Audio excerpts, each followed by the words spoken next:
মিয়া নহয় দেই, জুবিন অনুৰাগীসকল মিয়া নহয়, তেওঁ হ'ল ভাস্কৰ চমুৱা। স্বাগতম জনাইছো নতুন এটা ভিডিঅ'ৰ মাজলৈ। মিয়াই আহি পেলাই কি কৰিলে, জুবিন সমাধি ক্ষেত্ৰখন একেবাৰে শেষ কৰি পেলালে, লেতেৰা কৰি পেলালে। কিন্তু জুবিনৰ জিৰণি ঠাইখন লণ্ড ভণ্ড কৰাটো এইটো বাৰু মিয়া নেকি? চমুৱা বাৰু কেতিয়াৰ পৰা মিয়া হ'ল? তেওঁ হ'ল ভাস্কৰ চমুৱা। তাৰমানে সেইটো মিয়া নহয় জানো? আপাৰ আছামৰ সি মিয়া।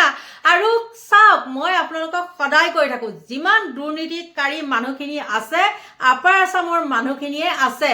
ময়ো হ'ব পাৰোঁ সেইটো চাইডৰে, মই আপোনালোকক নকওঁ, কিন্তু যিমানখিনি ২ নম্বৰী কাম কৰা মানুহ আছে গোটেইখিনি কিন্তু তাৰে বুলি ক'ব পাৰি। আৰু বিশেষতে আপোনালোকে ভুল নুবুজিব, মই এই কথাটো কিয় ক'লোঁ।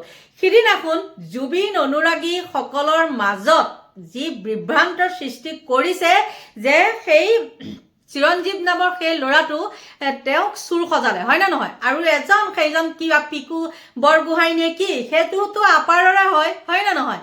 মই সেইকাৰণে কৈছোঁ, তেওঁ আহি কেনেকুৱা বিতৰ্কিতমূলক কিছুমান কথা কৈ দিলে। চিৰঞ্জীৱক চিনি নাপায়, চিৰঞ্জীৱ এটা চোৰ, একদম কি বুলি কয়, খানাপাৰালৈ মাতিছে, ৱাৰ্কিং জোনত মাতিছে, তেওঁ চাই ল'ব কেনেকুৱা ধৰণৰ। কিন্তু এতিয়া যদি আমি প্ৰশ্ন কৰোঁ, সেইবিলাকেই কিজানি সেইটোক আনি পেলাই তাত মদৰ ভাটিত বহুৱাই দিছে। কাৰণ আপোনালোকক এটা মই ভিডিঅ' দেখাম, সঁচাকৈ বহুত বেয়া লাগিছে তেনেকুৱা কাণ্ড কাৰখানাখিনি দেখি। তেওঁলোকে তাত কি কৰিছে, সেই মানুহটো হঠাৎ আহি তাত আৱিৰ্ভাৱ হ'ল। কেনেকৈ আহিবলৈ পালে? তাত আহি যেতিয়া আছিলে কোনেওনো চকু দিয়া নাছিলেনে বাৰু? আপোনালোকে কওকচোন, কোনেও চকু দিয়া নাছিলে, কাৰেও চকুৰে দেখাই নাছিলে। কিন্তু তাৰ স্থানীয় লোকেহে তেওঁক হাতে লোটে ধৰিছে, আৰু যিখিনি কৰিছে সেই স্থানীয় লোকে কৰিছে, সোণাপুৰবাসী। সঁচাকৈ বহুত ধন্যবাদ মুখৰ আগত উলিয়াই দিয়াৰ কাৰণে। আৰু এতিয়া তেওঁক যদি পুলিচে সোধে তেন্তে হ'লে সকলোখিনি ৰহস্য ওলাই পৰিব। তেওঁক তাত কোনে নিয়োগ কৰিছিলে, সেইবিলাক কাম কৰিবলৈ কোনে উচতাই দিছিলে। আপোনালোকে চাব দেই, যেতিয়াই চিৰঞ্জীৱ কাশ্যপক চুৰ কৰিলে তাৰ পিছতে কিন্তু এইটো এনেকুৱাও কৰিব পাৰে, লাষ্টত হয়তো সেইটোক যিটো মদাহীয়ে তাত সেইটো লণ্ডভণ্ড কৰিছে, সেই ভাস্কৰ চমুৱা বোলাটো হয়তো তাক কি কৰিব পাৰে, এই ভিডিঅ'টোৰ দ্বাৰাই কৈছোঁ, তাক অলপ বেছিকৈ যদি জেৰা কৰা যায় তেতিয়া হয়তো চিৰঞ্জীৱে কৰিবলৈ কৈছে বুলিও ফচাই দিব পাৰে। মই আপোনালোকক কৈ থলোঁ। গতিকে বন্ধু বান্ধৱীসকল, কেনেকুৱা ধৰণৰ কাৰুকাৰ্য, আৰু সি বোলে আপোনালোকক মই ভিডিঅ' এটা লগাই দিম, চাবচোন কেনেকুৱা অভদ্ৰ অসভ্য হ'ব লাগিব। এতিয়া মিয়া দেখোন ক'বাতে থাকিলে, মিয়াৰ ঠাইত দেখোন সেই চমুৱা আপোনালোকে কি মানুহ সকলোৱে গম পায়, কিন্তু তেওঁলোক মিয়া নেকি? চমুৱা বাৰু মিয়া নেকি? আকৌ প্ৰশ্ন কৰিছোঁ আপোনালোকক, মিয়াই তাত আহি পেলাই চুৰ কৰিছিলেনে? মাজতে সেই নলবাৰী নে কি তাৰ পৰাও এটা আহি পেলাই চুৰ কৰিছে বুলি কিবা মোনাত বস্তু ভৰা, সেইটো বাৰু কেমেৰাত বন্দী হৈছিলে, আৰু তাৰ পিছত কৈছিলে যে কোনোবা এজনে নিবলৈ দিছে বুলি। গতিকে মই এইটো এটা ভাবোঁ, তাত পইচা পাতি কাৰবাৰ কি? পইচা পাতি কাৰবাৰ হোৱাৰ লগে লগে তাত ২ নম্বৰী। আপোনালোকে চাবচোন, তাত যদি দোকান বজাৰ নাথাকে, সেই পইচা পাতি দিয়া কাৰবাৰটো যদি নাথাকে, চব ফুটুকাৰ একদম নাইকিয়া হৈ যাব, একোৱে নাইকিয়া হৈ যাব। মই আপোনালোকক কৈ থলোঁ, ব্যৱসায় মুঠতে জুবিন জীয়াই থাকোঁতেও লুটি পুটি খাই ব্যৱসায়, আৰু জুবিন ঢুকোৱাৰ পিছতো তেওঁলোকৰ মুঠতে ব্যৱসায়।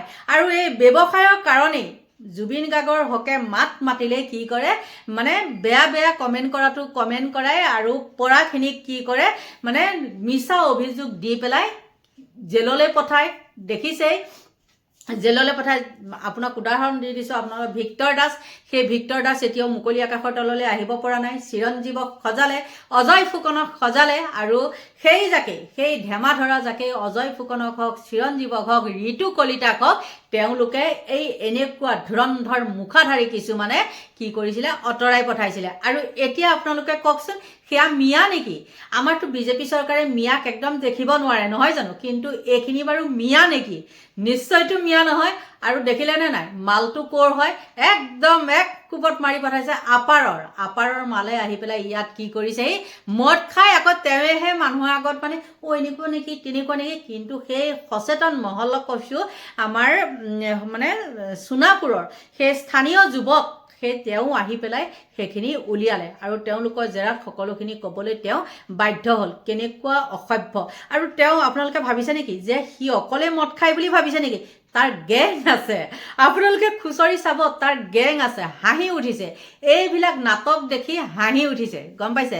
গতিকে বন্ধু বান্ধৱীসকল চাওক, তাৰ কথা মানে সি ক'বই নোৱাৰে। ইয়াক ভালদৰে যদি দুচৰ দিয়া যায় তেতিয়াহ'লে সি সলকৈ কৈ দিব মানে কোনে এইবিলাক কামত তেওঁক নিয়োগ কৰিছিলে। গতিকে বন্ধু বান্ধৱীসকল পলম নকৰি আপোনালোকৰ ওচৰলৈ মই সেই ভিডিঅ'টো প্ৰেৰণ কৰিছোঁ, চাই লওক। সেই কৃত্যস্থলীৰ সমীপত আছে জুবিন গাৰ্গৰ জিৰণিস্থলী। 12 বছৰ পূৰ্বে এচটা শিলত বহি কিছুপৰ জিৰাইছিল জুবিন গাৰ্গে, কিন্তু আজিৰ দিনটোত সেই শিলচটা ভাঙি দলিয়াই পেলাই দিয়া হৈছে। জুবিন গাৰ্গলৈ আগবঢ়োৱা বিভিন্ন সামগ্ৰী উপহাৰ ভাঙি লণ্ডভণ্ড কৰিছে একাংশই। আৰু এই সমগ্ৰ ঘটনাৰ আঁৰত ভাস্কৰ জ্যোতি চমুৱা নামৰ এগৰাকী যুৱক থকাৰ অভিযোগ আনিছে এতিয়া স্থানীয় লোকে। কিয় এই কাণ্ড সংঘটিত কৰিলে তাক লৈ এতিয়া সৃষ্টি হৈছে প্ৰতিক্ৰিয়া। আৰু এই ভাস্কৰ জ্যোতি চমুৱাই সেই ঠাইত যিসকল জুবিন অনুৰাগীয়ে তালৈ বিভিন্ন ধন আগবঢ়ায়, অনুদান আগবঢ়ায়, সেই সকলো ধন লৈ তাত মদ ভাঙৰ আড্ডা চলাই নিয়াৰ অভিযোগ আনিছে স্থানীয় লোকে। আৰু ইয়াৰ পিছতে এতিয়া সমগ্ৰ ঘটনাক লৈ সৃষ্টি হৈছে প্ৰতিক্ৰিয়া। সোণাপুৰৰ জুবিন জিৰণিস্থলীত তাণ্ডৱ চলোৱা যুৱকৰ পৰিচয় পোহৰলৈ আহিছে। মৃত্যুৰ পিছতো জুবিন গাৰ্গৰ ওপৰত এইদৰে আক্ৰমণৰ ঘটনা চলিছে। চাবুৱাৰ ভাস্কৰ জ্যোতি চমুৱা নামৰ যুৱকৰ বিৰুদ্ধে আহিছে বিস্ফোৰক অভিযোগ। জুবিন গাৰ্গে 12 বছৰ পূৰ্বে জিৰণি লোৱা শিলচটা ভাঙি এতিয়া দলিয়াই পেলাই দিয়া হৈছে। জিৰণিস্থলীলৈ আগবঢ়োৱা দানপাত্ৰৰ ধনেৰে মদ আৰু ভাঙৰ আড্ডা চলাৰো অভিযোগ উত্থাপন হৈছে সেই স্থলীত। হঠাৎ সেই ঠাইত আহি থাকিবলৈ লোৱা ভাস্কৰ জ্যোতি চমুৱা নামৰ যুৱকৰ বিৰুদ্ধে স্থানীয় লোকে আনিছে অভিযোগ।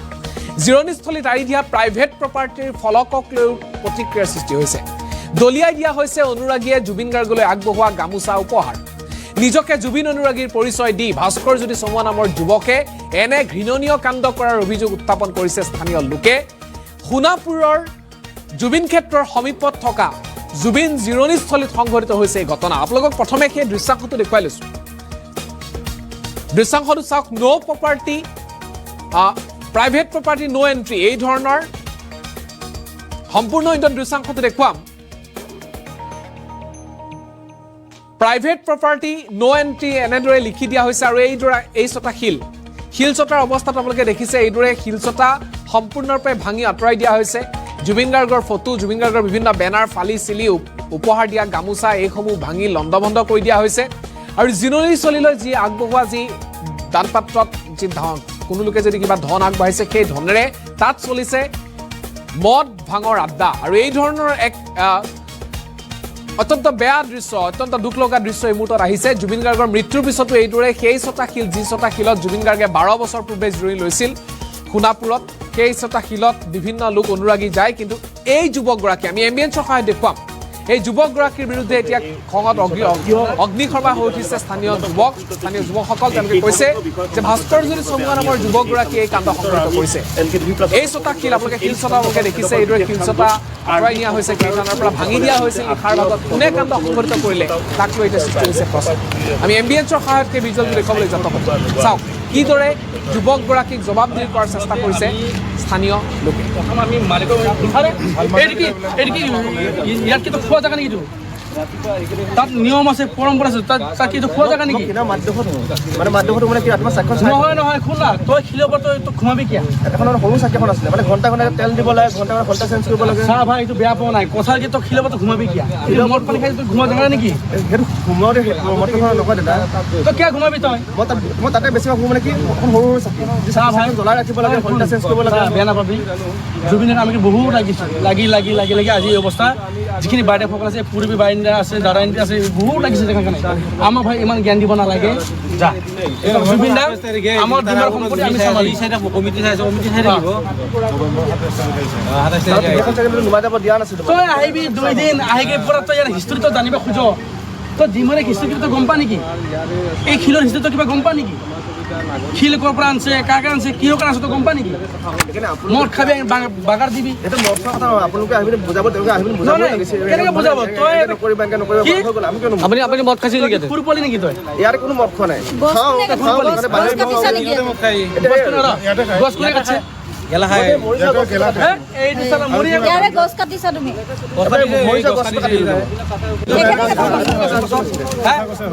গছবিলাক কিয় কাটিছে? চুতীয়া চালা এইবিলাক গছ কাটিছে দিয়াৰ পাছত এইটো বেলেগৰ এতিয়া নামৰ এটা বস্তুটোত এতিয়া আপুনি এতিয়া কি কৰিছে দখল কৰি আছে দখল কৰিব নহয় তেওঁ সেই শান্তিৰে আলোচনা কৰিব লাগিছিল মানে তেওঁ বুজাক ইমান নাজানো আৰু এইগৰাকী ভাস্কৰ জ্যোতি চমুৱাৰ বিৰুদ্ধে বিস্ফোৰক অভিযোগ উত্থাপন কৰি স্থানীয় যুৱকে কি কৈছে সেই মন্তব্য তেওঁলোকে শুনি লওক ভাস্কৰ জ্যোতি চমুৱা হৈছে এইগৰাকী যুৱক নীলা টি চাৰ্ট পৰিধান কৰি আছে আৰু এইগৰাকী যুৱকে এই ঠাইত বহু দিনৰ পৰা আহি নিগাযোগ এটা থাকিবলৈ লৈছিল থাকি তাত এক প্ৰকাৰ অঘোষিত মালিকী স্বত্ব দেখুৱাইছিল তাত থাকি জুবিন গাৰ্গৰ সেই জিৰণিস্থলীত যিসকলে ধন দিয়ে বা যিসকলে কিছু এটা সামান্য পৰিমাণৰ অনুদান আগবঢ়ায় বৰঙণি যোগায় সেইসমূহ ধনেৰে তাত মদ ভাঙৰ আড্ডালৈ ৰূপান্তৰিত কৰাৰ অভিযোগ উত্থাপন হৈছে কি অভিযোগ আনিছে স্থানীয় লোকে শুনক তাৰপিছত আমি ভাস্কৰ জ্যোতি বৰুৱাই সমগ্ৰ বিষয় কিদৰে খণ্ডন কৰিছে মই নাই কৰা বুলি তেখেতে উল্লেখ কৰিছে সেই মন্তব্য শুনক প্ৰথমে অভিযোগ তাৰ আগতে জুবিন দাৰ এতিয়া নমৰাৰ আমি প্ৰথম যেতিয়া ভিডিঅ' কৰিছিলোঁ বা সমৰ্পণ দেখা পাইছিলোঁ শিলখন আমি উঘলি যাব বুলি ভাবিছিলোঁ কিন্তু বাস্তৱত দেখা পালোঁ যে এজন ল'ৰা শিৱসাগৰ হয় ক'ৰ নাজানো সি ডিমৰা একো হেৰিয়ে নাজানে ইতিহাসে নাজানে এই শিলখন সি উঘলি ইপিনে পৰা ইপিনে উঘলে একচুৱেলি এইখন শিল এইখন মাটি একচুৱেলি প্ৰাইভেট মাটি হয় প্ৰাইভেট সম্পত্তি যে কোনোবা এজন কিবা কৰাৰ লগে লগে মালিকক একবাৰ সুধিব লগা হয় কিন্তু সি নুসুধা পোছাকে আজি গোটেই গছবিলাক কাটি পেলাইছে সি জুবিন দাৰ গছবিলাক কাটা ভাল পোৱা নাছিল নহয় জুবিন দাৰ পৰাপক্ষে গছ লগাবহে ভাল পাইছিল অসমবাসী ৰাইজক গছ লগাব লাগে বুলি কিমান নিবেদন আবেদন কৰিছে তাৰ ফলত সি কি কৰিছে আহি গছ কাটিছে মদ পানী খাই এটা ঘৰ সাজিছে তো মাটি মালিক ভয় খাবই বেচাৰা সেই মাটি মালিক তাৰ ব্যক্তিগত প্ৰপাৰ্টি আৰু যিখিনি শিল পৰিছে এইখন শ্মশান নহয় স্মৃতি যে খুব সুন্দৰভাৱে কাৰ্বি জনজাতি হিচাপে নিয়ম নীতি কৰি ধুনীয়াকৈ শিলখন ৰাখাই দিছে তেওঁৰ পৰিয়ালৰ মানুহ এইখন শিল সি উঠাইছে তাৰ ওপৰত ঘুমাইছে সেই মানুহৰ অপমান হয়নে জানো সেইকাৰণে আজি ইতিমধ্যে অতি শীঘ্ৰে এই ল'ৰাজন ইয়াৰ পৰা আমি বহিষ্কাৰ কৰি দিম বাকী জুবিন দা আমি কেনেধৰণৰ ৰক্ষণাবেক্ষণ দিব লাগে এইটো আমাৰ দায়িত্ব আজিৰ পৰা আমি চাম ইয়াতে তাৰমানে যোৰহাটৰ পৰা প্ৰগ্ৰেম কৰি আহি ৰাতি পুৱা 8টা বজাত ইয়াতে আমাৰ ধাবা এনেকৈ আহি ইয়াতে জিৰাইছিল অকণমান জিৰাই পেলাই অকণমান চাহ তাহ খাই ওলাই গৈছিলে আৰু সেইখিনি ফটো উঠিছিলে কিবা আছিলে এঘণ্টা দুঘণ্টামান জিৰাইছিলে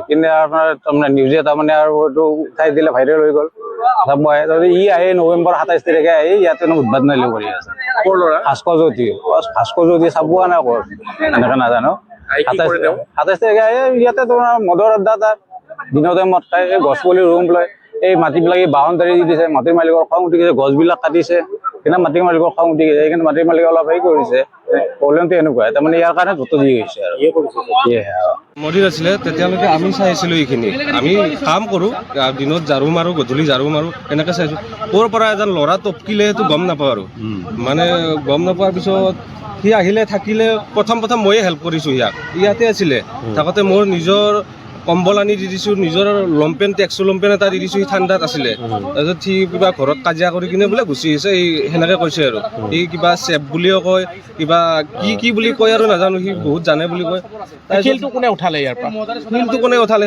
সেইটো গম নাপাওঁ কিজানি ইয়ে উঠাব আৰু ইয়াতে বেনাৰবিলাক আছিল ন ইয়াৰে বেনাৰবিলাক নি তাতে লগাই দিছে বোলে ৰাস্তাৰ মানুহবিলাকে চাই যায় আজিকালি কামানি নহয় দাদা কৈছে আৰু একচুৱেলি ইয়াতে প্ৰাইভেট প্ৰপাৰ্টি হয় বুলি আমি শুনিছোঁ মইতো ইয়াতে 4-5 বছৰ কাম কৰিছোঁ পুৰা জংঘল হৈ আছিলে এইখিনি 4-5 বছৰ মই এইখিনি পাইছোঁ শিলটো নুৰুণ উদ্যায় পাটগিৰি ছাৰৰ লগত আহি কিনে প্ৰথম দিনা আমি সেই কৰিছিলোঁ ময়ে ৰাতিপুৱা শুই উঠিছিলোঁ তাৰপিছত ছাৰ আহিলে অহাৰ পিছত আমি সেই কৰিলোঁ তাৰপিছত এতিয়া নাজানো ক'ৰ পৰা স্কুটি লৈও এটা ল'ৰা আহে দুজন ছোৱালী আহে এই বাইদেউজনক ধক লগালি গাঞ্জা টানি থাকে ল'ৰা ছোৱালী কিহৰ গাঞ্জাৰ উৎপাত ইয়াত কিহৰ মদৰ উৎপাত আৰু ইয়াতে আমি ৰাতি লাইট বন্ধ কৰি দিওঁ মানে কিছুমান বাহিৰৰ মোৰ নাম ভাস্কৰ চাবুক ধামকৰ শিৱসাগৰ নাজিৰা ইয়াত মই 28 তাৰিখমানৰ পৰা আছিলোঁ নৱেম্বৰ 27 তাৰিখে আহিছোঁ মই মানে মাৰি নাই আহিছোঁ আহি পিনি মই সজাইহে ৰাখিছিলোঁ মই কোনো আপোনাক যিমান পাইছোঁ মই চেষ্টা কৰিছোঁ সজাই পেলাই চেষ্টা কৰিছোঁ কোনো দান দক্ষিণা লোৱা নাছিলোঁ এখন পৰি আছিলে মানে লগাই ৰাখিছোঁ ইয়াত আহি লগাই ৰখা আছিল আগৰ লিখি আহিছিলোঁ গছ পুলি দান হেৰি কৰিব দান দক্ষিণা দিয়া হ'লে গণে গছ পুলি দিয়ক সজাই ৰাখিব পাৰোঁ সকলোৱে গছ পুলি ৰুইছে আপুনি সুধিব পাৰে বহুত মানুহে গছ পুলি ৰুইছেহি তেতিয়া গম পাব এইটো মানে আপোনাৰ দেখাইছে গছখিনি গছ-গছনি কাটি শিলবিলাক ভাঙাৰ অভিযোগ উত্থাপন গছখিনি আপোনাৰ যেনে হয়তো গছজোপা এনেই কিছুমান গছ আপোনাৰ কাটি দিয়া গছজোপা মানে এনেই থোৱাতকৈ কেঁচা গছ কাটিছে বুলি আপুনি গছজোপা কেঁচাই হৈ থাকে হৈ গৈ যে মৰি যে আছে তাত বোলে কেঁচাই হৈ থাকে গছজোপা সেইজোপা ইমান ভাল ভাল গছ ৰুইছো মই পালন কৰিছো পানী দিছো এতিয়া আহে কিছুমান মই অকলে কি কৰিম কিছুমানে খাই হেৰি কৰে মোক মানে মই খাওঁ মই খালো মইতো খাওঁ মই খালে বাহিৰত খাওঁ মই নিজৰ পইচা খাওঁ মই পেইণ্টিং কৰোঁ খাওঁ দূৰত গৈ খাওঁ বাহিৰত খাওঁ অকলে খাব কষ্ট হয় দিন ৰাতি লাগি থাকোঁ বহুত টান মাটি আপোনাৰ গছ ৰুবলৈ কষ্ট হয় শিলটো কোনে ভাঙিছিলে শিলটো ভঙা দিনাখন মই নাছিলো শিলটো আপোনাৰ পাছত পেলাই থৈ গৈছিলে মই যোৱাকালি আনি আকৌ লগালোহে আপুনি ভগা নাই আপুনি নাছিলে কিন্তু আপুনি কৈছে মাটি মাৰিকে থাকিছে তেতিয়া তেওঁলোকে ভিডিঅ' দিছে ন মোক এই মাটিখিনিৰ গৰাকী আছে বুলি তুমি জানানে গৰাকী আছো গম পাইছো তেওঁক আহক আলোচনা কৰোঁ তেওঁক বাৰে মাতি আলোচনা কৰিব এতিয়া মই কি কৰিম এতিয়া মানুহ পাবি হৈছে ৰাজহুৱা মাটি হৈ দেখোন তেওঁলোকে আপোনাৰ ফৰেষ্টৰ হেৰি কৰিছিল যেতিয়া এখন মানুহ হেৰি কৰিছিল তেওঁলোকে এটা মাত দিছিল বুলি কৈছিলে এতিয়া আমি আহি এনেকুৱা অভিযোগ কৰিছে এখন যিটো সময়ত ইয়াৰ পৰা মানুহে পইচা উঠাই মদ খাই আছিল মই বাধা প্ৰদান কৰিলো ইয়াত পইচা পাতি উঠিছিলে দান বৰঙণি উঠিছিলে তেতিয়া মই বাধা প্ৰদান কৰিলো দাম বুলি মানা কৰিলো এতিয়া মানে অভিযোগ মোৰ ওপৰত উঠাইছে পইচাবোৰ কি কৰিলা মানে ইয়াত যিবোৰ পইচা উঠিছিল ইয়াত পইচা মই উঠাও নাছিলো লোৱাও নাছিলো আপোনালোকে তুমি নিজে কৈ আছা ইয়াত চোৱা চিতাৰ দায়িত্বত তুমি আছা আগতে কৰি আছিল মই অহাৰ পাছত মই নিজে মানা কৰিলো কাৰণ দান দক্ষিণা দিয়াটো মই তেওঁক বিচৰা নাছিলো কাৰণ তেওঁ অপমান কৰাৰ নিচিনা হয় তেওঁ দান মানে মোৰ সহ্য হোৱা নাছিল মই ক্ষেত্ৰতো মানুহক দান দক্ষিণা নিদিব কাৰণ তেওঁ ভিক্ষাৰী নহয় তেওঁ দান দিবলৈ গম পালেনে বাৰু আপোনালোকে উৰহি গছৰ ৰুটো এয়াই আছিলে তেওঁলোকৰ নীতি আদৰ্শ গতিকে বন্ধু বান্ধৱীসকল ভিডিঅ'টো বহুত দীঘল হৈ গৈ থাকিল আপোনালোকে আমনি নাপাব আৰু বেয়াও নাপাব এইখিনিকে কৈ মোৰ ভিডিঅ'টো সামৰণি মাৰিলোঁ বাই বাই